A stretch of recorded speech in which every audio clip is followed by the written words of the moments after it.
Good evening, everyone. What works in PSR optional? This is the topic.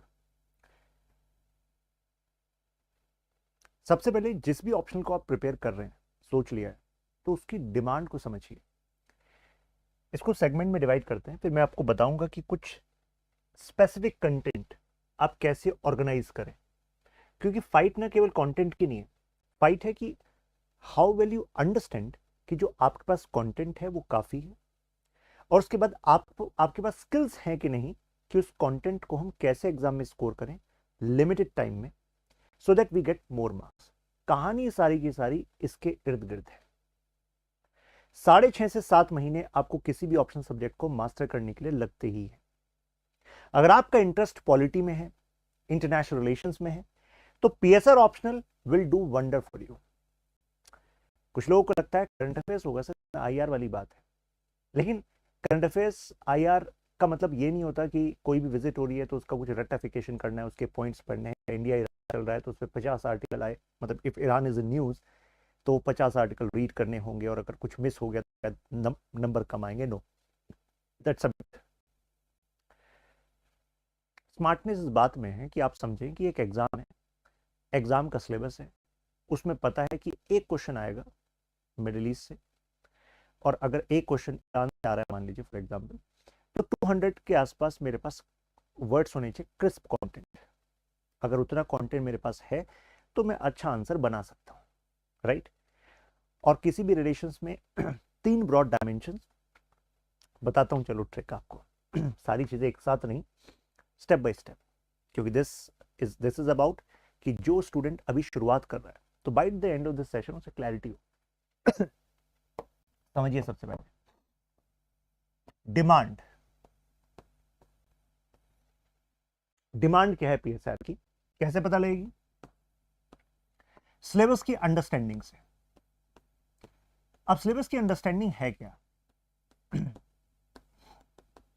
इसका मतलब ये नहीं है कि केवल टॉपिक देख लिया कि हमने क्या मेंशन है, नहीं।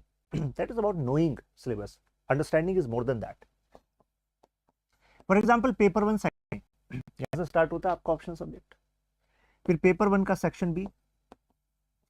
तो पेपर 1 का नेचर क्या है, कैसे क्वेश्चंस आते हैं, या थीम्स क्या है? तो पेपर 1 सेक्शन ए को हम केवल 3 पार्ट में डिवाइड कर सकते हैं। TTI means thinker, theory, ideology.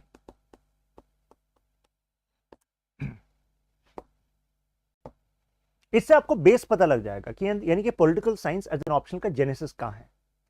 जो पेपर 1 सेक्शन बी है, उसमें आता है आपका वो वाला पार्ट, कोर पॉलिटी वाला पार्ट, एनालिटिकल पॉलिटी वाला पार्ट, जिसकी वजह से पीएसआर ऑप्शनल वाले बच्चे अमूमन, मतलब अमंग टॉप स्कोरर हैं इंडिया में with respect to GS paper 2, क्योंकि जीएस पेपर 2 में कोर पॉलिटी के क्वेश्चंस एनालिटिकल नेचर आ रही हैं। और उसमें अगर आप पीएसआर ऑप्शनल हैं, आपने मेरे साथ कवर किया है, क्योंकि मैं जब करता हूं पॉलिटी को कवर तो ऐसे नहीं करता अरे ये तो जीएस में पढ़ा हुआ आपने ये वाला पार्ट, तो चलो इसको तो हम आगे बढ़ सकते हैं, नहीं। अगर पीएसआर में आप मेरे साथ पढ़ रहे हैं तो इसका मतलब है कि जीएस में अप्रोच आपकी ऐसी हो सकती है कि ये सब हमने इन डेप्थ पढ़ा हुआ है, हमें थियरी, स्कॉलर्स, इसका इंटरकनेक्शन भी पता है, लेकिन पीएसआर तो अपॉर्चुनिटी है मास्टर करने की पॉलिटी फ्रॉम इट्स रूट्स। जैसे कोर पॉलिटी वाला पार्ट हो गया, इसी में आपका आईएनएम वाला पार्ट आता है, Indian national movement. Actually first unit is about INM, Indian national movement, strategies and perspective. तो जीएस पेपर 1 का हिस्ट्री वाला पार्ट भी आपका इसमें कवर होता है, मॉडर्न हिस्ट्री का ना, बट स्ट्रेटजीज एंड पर्सपेक्टिव है। तो केवल कि क्यों हुआ, क्या इंपैक्ट हुआ, अरे भाई इसको डिफरेंट पर्सपेक्टिव से समझते हैं। ये आपके अंदर एक एनालिटिकल अप्रोच लेकर आएगा कि इंडिया की मॉडर्न हिस्ट्री को भी हम मार्क्सिस्ट पर्सपेक्टिव से देख सकते हैं, गांधीयन पर्सपेक्टिव, अच्छा socialist perspective, oh socialist and Marxist अलग अलग ब्रांचेस भी हो सकती हैं, अच्छा दलित पर्सपेक्टिव के हिसाब से इंडियन नेशनल मूवमेंट क्या थी, डॉक्टर बी आर अम्बेडकर का क्या पर्सपेक्टिव था, उनको किस पर्सपेक्टिव से क्रिटिसाइज किया गया, ये सब कुछ। फिर इसमें कुछ मिसलेनियस वाले टॉपिक, जैसे कि social movement, caste, religion, ethnicity based politics, ये आप यहां पर पढ़ते हो। तो यानी कि पेपर 1 का अगर हम नेचर देखें, तो जो आप जीएस में पॉलिटी में पढ़ते हो ना, हर किसी को पढ़ना ही होता है। जस्टिस, इक्वालिटी, राइट्स, कोई ऐसा है जो कह दे नहीं सर ये तो पढ़ना ही नहीं पड़ेगा? पढ़ना पड़ेगा। जीएस पेपर 2 है मेंस में, और पॉलिटी आपके प्रीलिम्स में भी है ना। हम क्या करते हैं, वो तो पढ़ते ही हैं, प्लस उसके जो रूट वर्ड हैं उसको और समझ लेते हैं पेपर 1 सेक्शन ए में। क्योंकि जो थियरी वाला पार्ट है इसमें थियरी के टॉपिक्स हैं क्या, थियरी के चैप्टर्स देखिए क्या, पावर, किसको नहीं चाहिए पावर, इसी वजह से तो आप एग्जाम दे रहे हैं। इक्वालिटी, जस्टिस, डेमोक्रेसी, स्टेट, देख रहे हो। तो जो वर्ड्स आप यहां देखते हो हमें उनको इन डेप्थ में पेपर 1 सेक्शन ए में पढ़ते हैं। और मार्क्स पता है ज्यादा कब आएंगे, जब आप इसका इंटरलिंकेज यहां कर पाएंगे। मतलब जैसे इक्वालिटी है, तो आप हमारे कॉन्स्टिट्यूशन में जब पढ़ोगे तो मैं यहां पर पढ़ाऊंगा, प्रेम्बल में भी इक्वालिटी के बारे में बताऊंगा, स्टेटस एंड अपॉर्चुनिटी की इक्वालिटी। लेकिन हम अपॉर्चुनिटी की इक्वालिटी को रूट से समझेंगे, क्यों चाहिए यार इक्वालिटी अपॉर्चुनिटी, और कैसे ये इक्वालिटी बिफोर लॉ से अलग है। लॉ के सामने सब बराबर हो जाए तो क्या काम नहीं चल जाए? कितनी तरह की इक्वालिटी है, क्या वाकई इक्वालिटी होती है, या एक्चुअली नेचर ने हमें ऐसा बनाया कि नेचुरली अनइक्वल है, टैलेंट में भी अनइक्वल है, कैपेबिलिटी में भी अनइक्वल है, तो सोसाइटी को भी शायद एक्चुअली अनइक्वल ही देखा जा सकता है। डिबेट है इसमें कि नहीं यार, लेकिन फिर कुछ तो पर्सपेक्टिव है, यूनिवर्सल ह्यूमन डिग्निटी के लिए इक्वालिटी में बिलीव करना पड़ेगा कि नहीं यार सब बराबर है, एटलीस्ट स्टेट के सामने सब बराबर हो, डिग्निटी में सब बराबर हो, पैसों में चाहे सब बराबर ना हो, चाहे हार्डवर्क में बराबर ना हो, लेकिन कुछ चीजों में तो बराबर करना पड़ेगा, नहीं तो सोसाइटी चलेगी कैसे। तो मतलब आपका दिमाग खुलने का आपका अपॉर्चुनिटी है यहाँ पर, जो आपको ऐसे में भी हेल्प करेगा और एथिक्स में भी हेल्प करेगा। मतलब हमारा फोकस होना चाहिए, we are starting from zero, and by the end of syllabus which is going to take around 6.5 to 7 months, PSI should come in your language, political science आपकी लैंग्वेज बन जाए। और लैंग्वेज कब बनती है, ऐसे नहीं बनती कि आप आए क्लास में नोट्स लिख रहे हो, डिक्टेशन हो रही है क्लास में, और आपको लग रहा है कि चलो भाई कॉपियां भर गई हैं, घर जाके फिर बाद में रिवाइज करेंगे। बाद में कब करोगे, फिर तो प्रीलिम्स नॉक नॉक कर देगा। तो हमें क्लास में ही अपनी अप्रोच को ऐसे रखना है कि हम नेचर समझें क्या क्या डिमांड है, और ब्रॉडली में पता हो कि यार मार्क्स कैसे कमाए जाएंगे, हमें पता हो कि कैसे सिलेबस को रीऑर्गेनाइज करना है, क्योंकि कुछ चीजें हैं वो ओवरलैप कर रही हैं। पीएसआर क्यों लेते हैं बच्चे, केवल इस वजह से थोड़ा ना कि ये जीएस के साथ सबसे ज्यादा ओवरलैप करने वाला ऑप्शनल है कि आप 500 मार्क्स का प्रिपेयर कर रहे हो, लेकिन करीब 950 मार्क्स का ओवरऑल में एसए एथिक्स को मिलाऊं तो आपको एक स्ट्रेटेजिक ओवरलैप मिल रहा है पीएसआर से। यानी कि आप 500 मार्क्स के साथ मेरे साथ प्रिपेयर करते हो, लेकिन 950 मार्क्स में आपको एडवांटेज मिलता है उतना पोर्शन। लेकिन और कुछ भी है, ये आपस में भी ओवरलैप करता है। जैसे थिंकर है, आप थिंकर वाले पार्ट में 2 पार्ट आते हैं, डब्ल्यूपीटी और आईपीटी। इंडियन पॉलिटिकल थॉट में आप पढ़ोगे Chanakya, doctor B R Ambedkar, Aurobindo Ghosh, Gandhi ji, sir Syed Ahmed Khan, M N Roy, ये चैप्टर्स हैं आपके। और हम शुरुआत करेंगे आईपीटी की एंशंट इंडियन पॉलिटिकल थॉट से, जिसमें आप पढ़ोगे Hindu political thought, Buddhist political thought. आपको इस चैप्टर की शुरुआत में तो फील आएगा कि सर ये पॉलिटिकल साइंस चल रहा है, फिलॉसफी चल रहा है, ऐसा लग रहा है हम बात कर रहे हैं धर्म अर्थ काम मोक्ष की, 4 पुरुषार्थ की। करनी पड़ेगी भाई, क्योंकि that's how Indian political thought emerged. Because even in views of अर्थशास्त्र, मतलब अर्थशास्त्र में जो आप पढ़ोगे उसमें भी आप धर्म और दंड दोनों के बारे में पढ़ोगे, ड्यूटी एंड पनिशमेंट दोनों के बारे में पढ़ोगे। IPT, WPT western political thought. Actually सबसे बड़ा जो फ्लॉ है ना, जो पीएसआर के लिए प्रिपेयर करते हैं, मतलब इस सब्जेक्ट को, वो ज्यादातर समय अपना इसमें गुजार देते हैं। कितने लोग इस बात से रिलेट कर पा रहे हैं? मतलब कई लोग 2-2.5 महीने वेस्टर्न पॉलिटिकल थॉट पढ़ रहे हैं, मजा आ रहा है, Plato, Aristotle, Machiavelli, Hobbes, Locke, Mill, Marx, Gramsci, these are the topics here. लेकिन देखो हमें ना एग्जाम के लिए प्रिपेयर करना है, और एग्जाम का एक सिलेबस है। प्रीलिम्स में सिलेबस में सरप्राइजेस हैं, बट मेंस तो प्रेडिक्टेबल है। पीएसआर में 1/3 के आसपास क्वेश्चन जो आपके आएंगे वो आएंगे जो पीवाईक्यू थीम से कनेक्टेड है। तो उसकी तो ऐसी प्रैक्टिस कर लेनी है हमें कि हमारे रिफ्लेक्सेस में आंसर आ जाए, with in introduction, set, body, conclusion दिमाग में रहे। तो हमें क्या करना है, अगर WPT पढ़ रहे हैं तो पता हो कि यार प्लेटो की ये थियरी है, यही पढ़नी है, इसका इंटरलिंकेज सीखना है, विद इन टाइम इसको लिखना सीखना है। अब प्लेटो कोई दोबारा तो नहीं आएंगे कोई नई थियरी देने, कुछ एक्सपेंड नहीं होने वाला, सिलेबस वही है, वही पढ़ना है ना, सब वही पढ़ रहे हैं। बट आपको मेरे साथ क्या करना है, आपको मेरे साथ मिलके स्किल डेवलप करनी है कि कैसे में 10 मार्क्स का अगर क्वेश्चन आएगा, 3 तरीके के क्वेश्चन आएंगे आपके, 10 मार्क, 15 मार्क, 20 मार्क। तो हमारा पढ़ने का तरीका क्या होता है क्लास में, कि हमें ये देख लेना होता है स्टार्टिंग में कि कितने तरह के क्वेश्चन आ रहे हैं प्लेटो से। जैसे अगर हम इसको टेकअप कर रहे हैं, 10 मार्क, 15 मार्क, 20 मार्क, ये 10 मार्क का क्वेश्चन हमें 7 मिनट्स में कंप्लीट करना है। ये शुरुआत से ही दिमाग में रखो, केवल नॉलेज का गेम नहीं है। 15 मार्कर हमें 11 मिनट में कंप्लीट करना है, और ये हमें 13 मिनट में कंप्लीट करना है। पूरे पेपर में 3 ही क्वेश्चन हमें 20 मार्कर वाले करने हैं, 10 मार्कर वाले करने हैं 5 और 5, 10 क्वेश्चन, यानी कि 100 मार्क्स का गेम तो इसका है 10 मार्कर का, है ना। फिर 15 वाले करने हैं 9 क्वेश्चन। तो इसका मतलब ये हुआ कि यार ultimately it's about quality and time. अगर आपने इस तरीके से दिमाग में रख लिया कि पॉलिटिकल, मैंने अगर आज प्लेटो पढ़ा तो मुझे पता है कि प्लेटो से मोस्ट इंपॉर्टेंट क्वेश्चन थीम्स क्या है, कहाँ से क्वेश्चन रिपीट होते हैं, मुझे पता है अमूमन ये कितने मार्क की आती हैं, कितने वर्ड्स, क्योंकि अगर 20 मार्क का है मेरे पास 220 वर्ड्स के आसपास होने चाहिए, 200 वर्ड्स और वहाँ पर 150 वर्ड्स। और क्लास में हमारे पास कंटेंट मोर देन इनफ, आपको मल्टीपल सोर्सेज पे जाने की जरूरत ही नहीं है।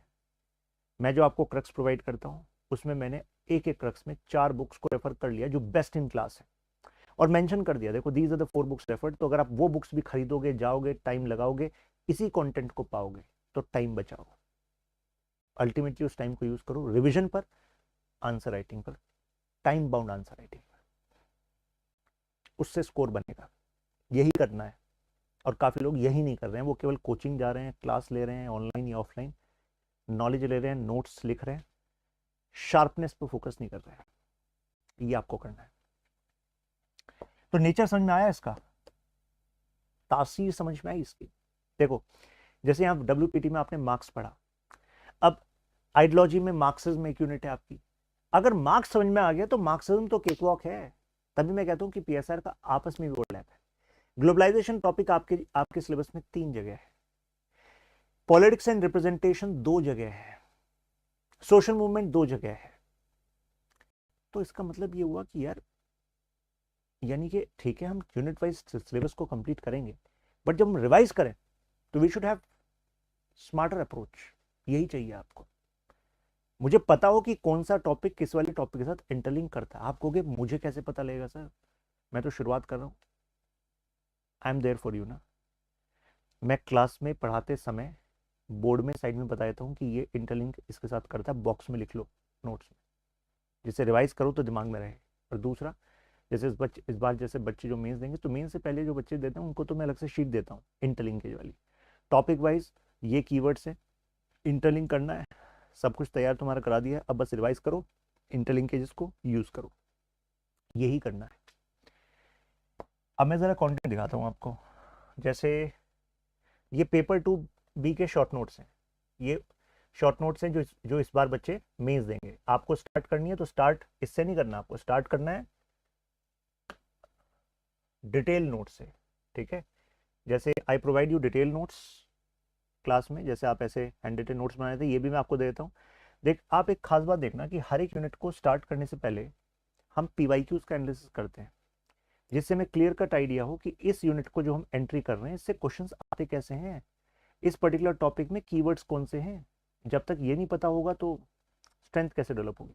उसके बाद हम फिर टॉपिक को ओपन करना स्टार्ट करते हैं। इससे एक सेंस ऑफ कंप्लीशन रहेगा, क्योंकि इंडेक्स में हर एक कीवर्ड हमारा कंप्लीट है। प्लस हमें पता रहेगा कि whatever content we are discussing class, it is directly applicable for solving the PYQs, क्योंकि PYQ हमारे इस टॉपिक के फर्स्ट पेज पे ही होते हैं। So this should be your content approach. कुछ जगह जब हमें पता हो कि आसानी से हम समझा सकते हैं थ्रू स्कीमेटिक्स, सम मॉडल्स, तो हम वो भी दे देंगे, राइट। सो जैसे ये नोट्स हैं इसमें कंप्लीट है, अगर if anyone wants to refer these notes तो these notes are also provided for everyone in my Telegram channel. आप सर्च करेंगे PSR शशांक तो मिल जाएंगे लास्ट बैच के आपको हैंड रिटन नोट्स, ठीक है।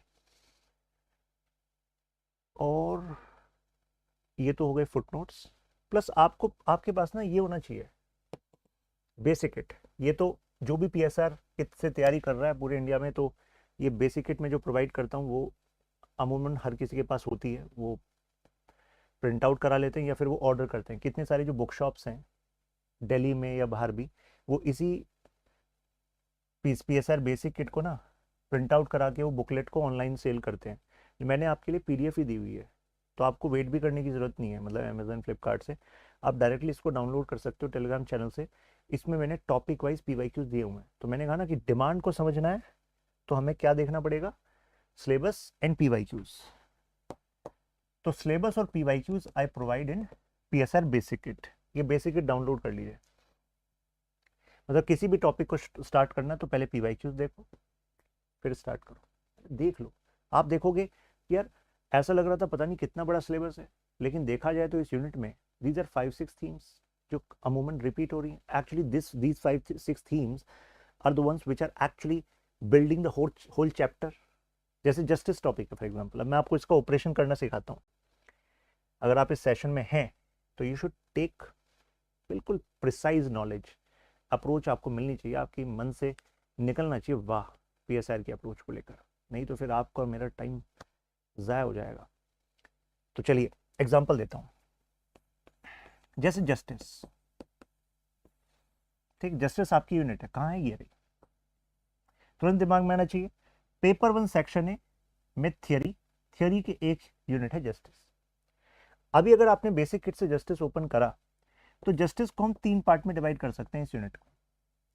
जस्टिस यूनिट का जो हीरो है वो है रॉल्स थ्योरी ऑफ जस्टिस। आप देखना 15 मार्कर में भी और 20 मार्कर में रॉल्स थ्योरी ऑफ जस्टिस का एनालाइज, क्रिटिकली एनालाइज ऐसा क्वेश्चन आएगा। Rawls theory of justice, John Rawls, ठीक। फिर क्वेश्चंस कैसे आते हैं, टाइप ऑफ जस्टिस से एक क्वेश्चन आता है, वो इन जनरल 10 मार्कर आता है। 10 मार्कर में, इसी में 10 मार्कर में ही मैं रखता हूं फर्स्ट पार्ट में। क्वेश्चन आता है एक आपका की कॉन्सेप्ट जो भी रॉल्स की थियरी में यूज हुआ। आप अगर अभी PYQs ओपन करके देखेंगे तो आप देखेंगे लिखा आएगा original position, wheel of ignorance, ऐसा करके बोल देगा और कह देगा 10 मार्क्स में शॉर्ट नोट लिखो, कमेंट करो। व्हील ऑफ इग्नोरेंस, ये मैं आपको सब टॉपिक बता रहा हूं जो इस यूनिट के अंदर हम पढ़ेंगे, ठीक है। व्हील ऑफ इग्नोरेंस,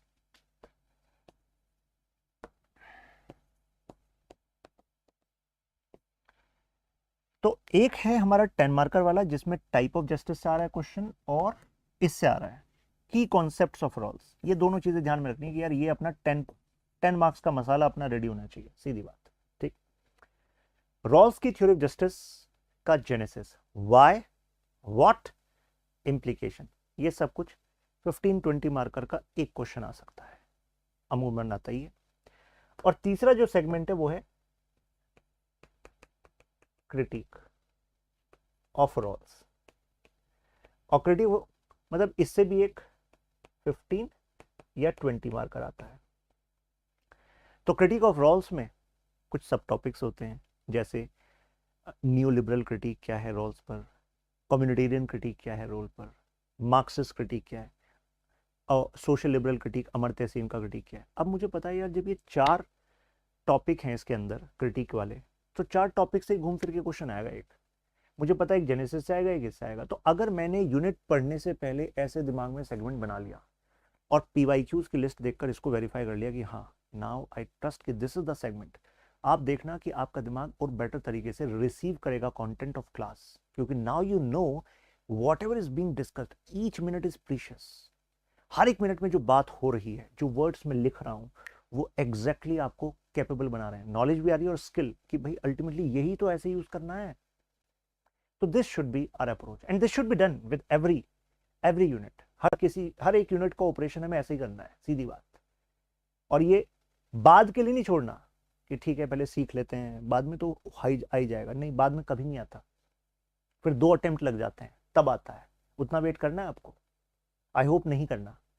ये जो अटेम्प्ट दे रहे हो यही आपका फुल एंड फाइनल अटेम्प्ट है ना, तो इस अप्रोच को यूज करो। कहीं फंसते हो, I am there for you. और इसी अप्रोच से सिलेक्शंस हुए हैं पिछले बैचेस से। जो मैं टाइमर लगा के आंसर्स प्रैक्टिस करा दूं ना, मैं इस फाउंडेशन में ये काम करता हूँ। कई बच्चे होते हैं सर फाउंडेशन में तो सीखते हैं, फिर सर अलग से ज्वाइन करेंगे सर अलग अलग कोर्सेज। नहीं, एक बार कर रहे हो तसल्ली से करो and be means ready. Vivek among the top marks in India in GS paper 2, और पीएसआर में 7 मिनट्स पहले पेपर 2 कंप्लीट हो गया, 5 मिनट्स पहले पेपर 1 कंप्लीट हो गया। कैसे? क्योंकि आंसर राइटिंग की अप्रोच को बिल्कुल निचोड़ के रख दिया था हमने। ऐसी Akanksha in other toppers from previous batches. इसी अप्रोच से मैं ग्रूम करके टॉपर्स देता रहता हूँ बैचेस से, तो आपको भी यही करना है, ठीक है? चलिए आपको केवल अपना कमिटमेंट लेके आना है, काम होगा। तो इसकी अप्रोच पता लगी। आइए अब अभी ना मैं आपको कुछ और स्पेशल नुआंस्ड कंटेंट शो करूंगा और मैं आपको दूंगा भी इस सेशन में, ठीक है? व्हाट आई एम सेइंग कि नोट्स सबके पास है, लेकिन उन नोट्स का इस्तेमाल कैसे करना है उसकी कुछ शीट्स हैं, वो शीट्स मैं अभी आपको शो करूंगा। और मैं इसी सेशन में, इसी यूट्यूब सेशन में आपको बताऊंगा कि देखो यहाँ पर मैंने अपलोड कर दिए, जाओ डाउनलोड कर लो। आप डाउनलोड कर लेना, ठीक है? Now paper two is about IR। Paper 2 का जो सेक्शन ए है, सेक्शन बी है, डिफरेंस क्या है? जो सेक्शन ए है उसमें आप एक तो स्टार्ट करते हो कंपैरेटिव से, और जो कंपैरेटिव वाला एस्पेक्ट है ना, इसको हमेशा पेपर 1 सेक्शन ए के topic number 1 political theory and meaning approaches के साथ रिवाइज करना। कम समय लगेगा, एक बार अप्रोचेस पकड़ में आ गई तो ये भी केक वॉक है आपके लिए। फिर आपका थियोरी वाला पार्ट की कॉन्सेप्ट्स वाला part, international organisations, grouping, globalisation, ये वाला पार्ट। अगर आप नेचर समझो पेपर 2 के सेक्शन है कि जब मैंने कहा पेपर 2 IR है, तो जैसे कि यहां पर पेपर 1 का section B was about India, Indian government in politics, ऐसे ही जो पेपर 2 है ना, पेपर 2 का section B India and the world है। यानी कि जो आपका जीएस में जो IR वाला पार्ट है ना, एक बार आपने ये कर लिया, आपको जीएस का IR वाला पार्ट करने की जरूरत नहीं है, हो गया कवर आपका, हो गया। यहां पर मेंस का पार्ट हो गया आपका, ठीक है? तो अब ये वाला सेक्शन क्या करता है हमेशा? Section A paper 2 section B को रूट्स देता है, ठीक है? तो यहां पर थियोरी की कॉन्सेप्ट जो आप सीखते हो, हमें फिर उसको अप्लाई करना आना चाहिए यहां पर भी। जैसे कि यहां पर ज्यादा मार्क्स लाने, तो जो कोर पॉलिटी वाला पार्ट है इसका रूट हमने यहां सीखा, हमें अप्लाई करना आना चाहिए इसका इंटरलिंकेज पेपर 1 सेक्शन बी में। अब आई बात समझ में कैसे ऑर्गेनाइज्ड है सिलेबस, है ना? चलिए अब मैं कुछ आपको कंटेंट दिखाता हूँ क्या क्या करना चाहिए। एक तो ये बेसिक डाउनलोड कर लीजिए, ठीक है? ये वाला कहाँ है अपलोडेड? ये आपको मिल जाएगा, यहाँ भी मिल जाएगा। आप यहाँ पे ज्वाइन कर लेना शशांक त्यागी फॉर यू में, ठीक है? फाइल सेक्शन में जाओगे, सर्च करना बेसिक किट और मिल जाएगी। आप PSR से यहाँ पे मिल जाएगा, मतलब ये PSR का अलग से एक न्यू चैनल बनाया था अभी, PSR शशांक, इसके फाइल सेक्शन में भी आपको ये मिल जाएगा। ये तो हम आंसर राइटिंग कर रहे हैं यहाँ पे, तो बाकी बच्चे, अच्छा प्रीवियस बैच से जो टॉपर है उनकी आंसर कॉपी भी आपको इसमें मिल जाएंगी। टॉपर आंसर कॉपी करोगे ना तो काफ़ी सारे आंसर्स मैंने शेयर करें जिससे पता लगे आपको कहाँ से उन्होंने स्टार्ट किया था और कैसे इंप्रूव हुए। और इसी ग्रुप में ना मैं आंसर राइटिंग क्लास बच्चों की जो करा रहा हूँ उसमें से जो बेस्ट आंसर है वो भी शो करता हूँ, तो एटलीस्ट आप इसके थ्रू समझा करिए कि यार कैसे आंसर्स बच्चे लिख रहे हैं और उसमें से किसको मैं बेस्ट बता रहा हूँ, क्यों बेस्ट बता रहा हूँ। तो ये आंसर राइटिंग प्रैक्टिस सबके लिए ओपन है, ठीक है? सबके लिए ओपन। और यहाँ से वो कंटेंट आप डाउनलोड कर सकते हैं जो मैं बता रहा था। देखिए पूरे PSR ऑप्शनल के paper 1 section A section B, paper 2 section A section B, short notes चाहिए आपको जिसमें कि सेट इंट्रोडक्शन लिखे हो, सेट कंक्लूजन लिखे हो, और पूरा PSR syllabus, not a single unit skipped, not a single chapter skipped, सबके नोट्स क्रिस्प फॉर्म में। जिन नोट्स को पढ़ के टॉपर्स निकले हैं, ये नोट्स लास्ट बैचेस के आपके सामने, आप डायरेक्टली यहाँ से डाउनलोड कर सकते हो, लिखा हुआ है शॉर्ट नोट्स, पूरे कंप्लीट है। प्रिंट आउट करा लीजिए, अगर सॉफ्ट कॉपी में पढ़ना चाहते हैं सॉफ्ट कॉपी में पढ़ लीजिए। जैसे जस्टिस फॉर एग्जांपल 7 पेजेस, मैंने इसको 2 पेजेस में कन्वर्ट किया हुआ है शॉर्ट नोट्स में, ठीक है। जो डिटेल नोट्स हैं, जो लास्ट क्लास के हैंड रिटन नोट्स हैं, वो भी नीचे मिल जाएंगे, वो डिटेल्ड है, क्योंकि अगर आप स्टार्ट कर रहे हो तो उससे पढ़ना। फिर देखो ये जो है ना, ये अप्रोच होनी चाहिए आपकी। आप जिस भी इवन, मतलब मैं तो कहूँगा आप जीएस भी तैयार करो ना, तो क्योंकि भाई हमें जीएस और ऑप्शनल दोनों में महारत हासिल करनी है, तभी हम अपनी डिजायर्ड रैंक लेंगे, तभी डिजायर्ड सर्विस मिलेगी। तो जो अप्रोच मैं आपको पीएसआई में सिखाऊंगा आंसर राइटिंग की, सिलेबस को ऑर्गेनाइज करने की, उसको आपको जीएस में भी यूज करना है। रैंडमली ज्ञान से काम नहीं होगा। जैसे यूनिट वाइज वेटेज, कि पता हो कि जो मैं पढ़ रहा हूं यूनिट, उससे एक्चुअली कितने तरह के क्वेश्चन आते हैं, वेटेज कितना है, जिससे यार टाइम की वैल्यू तो दिखेगी, हाँ यार इतना टाइम में लगा रहा हूं तो इससे कुछ मिल रहा है मुझे।